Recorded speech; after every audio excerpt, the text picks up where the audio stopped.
जय शिवराय मित्रांनो खरीप 2024 आणि रब्बी 2024 मध्ये पीक विमा मिळालेल्या शेतकऱ्यांना वाढीव पीक विमा मिळणार आहे। याचबरोबर ज्या शेतकऱ्यांचा पीक विमा कॅल्क्युलेशन झालेला नव्हता किंवा जी महसूल मंडळ या पीक विम्यासाठी पात्र झालेली नव्हती अशा काही शेतकऱ्यांना देखील हा पीक विमा मिळणार आहे आणि याच्या संदर्भातील काही महत्त्वाची अशी माहिती आजच्या व्हिडिओच्या माध्यमातून घेण्याचा प्रयत्न करणार आहोत। मित्रांनो खरीप 2024 मध्ये पीक विमा योजना राबवली जात असताना याच्यामध्ये ट्रिगर लागू होते आणि याच्यामध्ये एक महत्त्वाचा असा ट्रिगर लावण्यात येत होता, तो म्हणजे मध्यावधी नुकसान भरपाईच्या संदर्भात।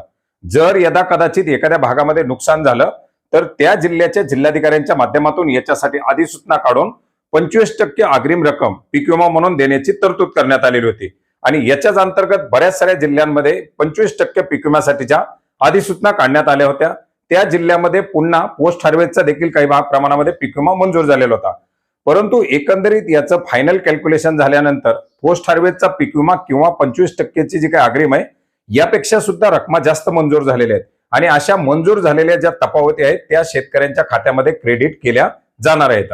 मित्रांनो याच्यामध्ये आपण जर पाहिलं तर 25% पीक विमा देत असताना बऱ्याच साऱ्या जिल्ह्यामध्ये 5,000, 4,000, 8,000 अशा रक्कम देण्यात आलेल्या होत्या आणि पीक विम्याचं फायनल कॅल्क्युलेशन त्याच पटीमध्ये झाल्यामुळे बऱ्याच साऱ्या जिल्ह्यामध्ये त्या रक्कम ऍडजस्ट करण्यात आल्या आणि डिजी क्लेमच्या माध्यमातून ऑफलाईन पद्धतीनं तो क्लेम पेड झालेला वगैरे वगैरे दाखवण्यात आलं आणि त्या शेतकऱ्यांचा पीक विम्याचा विषय संपलेला। परंतु बऱ्याच साऱ्या भागामध्ये दाखवण्यात आलेलं नुकसान याच्यापेक्षा नुकसानाची टक्केवारी वाढलेली आहे। काही ठिकाणी 70%, काही ठिकाणी 80%, काही ठिकाणी 90%, काही ठिकाणी 60-65%च्या प्रमाणामध्ये।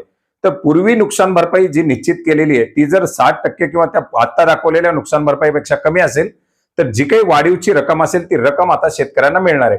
परंतु ती रक्कम दिली जात असताना पूर्वी 25%च्या प्रमाणामध्ये जो काही पीक विमा मंजूर करण्यात आलेला होता, वितरित करण्यात आलेला होता, तो पीक विमा या अंतिम रकमेमधून मायनस केला जाणार आहे। जर एखाद्या शेतकऱ्याला हे कॅल्क्युलेशन 30,000 रुपये दाखवत असेल, पूर्वी त्या शेतकऱ्याला अग्रिमची रक्कम जर समजा 4,000, 4,400 आलेली असेल तर ती रक्कम त्या अग्रिम मधून मायनस केली जाईल।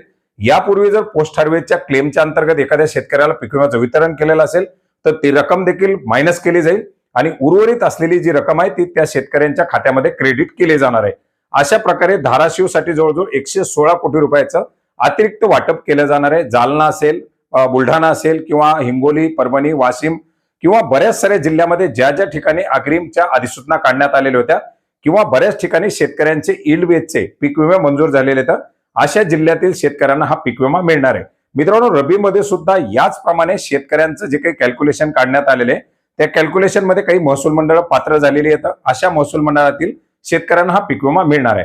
मित्रांनो याच्या व्यतिरिक्त या पीक विम्याचं वितरण केलं जात असताना बऱ्याच साऱ्या शेतकऱ्याला आपण पाहिलं होतं की काही दिवसापूर्वी एक बातमी चालवली होती की शेतकऱ्यांना 700 रुपयाचा पीक विमा भरला आणि त्याला 211 रुपयाची रक्कम मिळाली। ज्या शेतकऱ्यांना 1,000 रुपयापेक्षा कमी पीक विमा मिळालेला आहे त्या शेतकऱ्यांची उर्वरित ऍडजस्टमेंटची रक्कम सुद्धा राज्य शासनाच्या माध्यमातून पूरक अनुदान म्हणून दिली जाते आणि ती रक्कम सुद्धा त्या शेतकऱ्यांच्या खात्यामध्ये क्रेडिट केली जाणार आहे।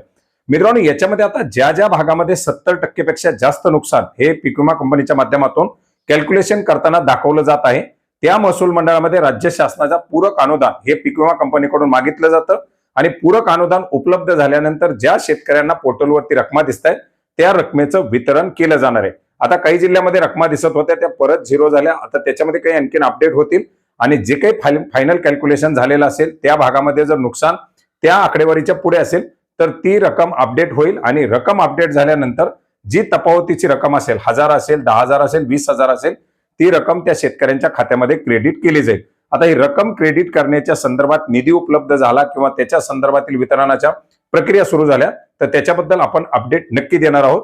तुर्तास तुमचा पीक विमा मंजूर आहे का किंवा तुम्हाला मिळणार आहे का हे तुम्ही स्वतः PMFBYच्या पोर्टलवरती लॉग इन करून चेक करून तपासून पाहू शकता। याच्यामध्ये तुम्हाला बॅलन्स क्लेम अमाऊंट दाखवत असेल तर ती बॅलन्स क्लेम अमाऊंट तुम्हाला मिळणार आहे।